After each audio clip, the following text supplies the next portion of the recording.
Hello, I'm back again.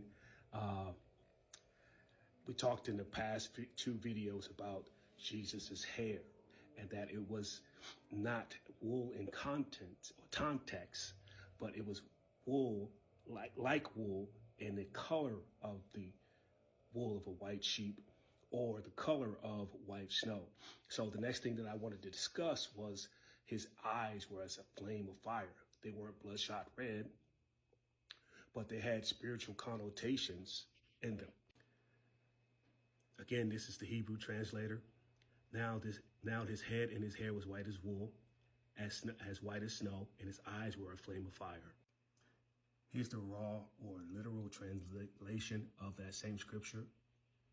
Yet the yet head of him and the hairs white as wool, white as snow, and the viewers of him as a blaze of fire. Now, there's one thing that I wanted to really make sure you understood, that these were just symbols of the image or what he saw, and it was like unto the Son of Man, who was Jesus. In Revelations 1:14, now I want to talk about his eyes. His eyes were as a flame of fire, which in the context and the culture in which the time the Bible was written, in Revelations was written, what does fire represent, right? Piercing judgment. Was it that they could pierce? The flames of fire in Jesus' eyes are often seen as a penetration of gaze and judgment. Righteous anger. Fire also symbolized God's anger a lot, and the wrath and biblical imagery. It also represented purification and refinement. Lastly, the divine presence is the fire associated with God represented a divine presence in him. So he had fire coming out of his eyes.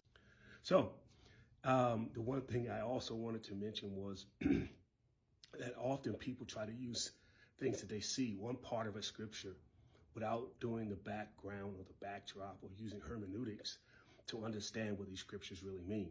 So often we take things and run with it.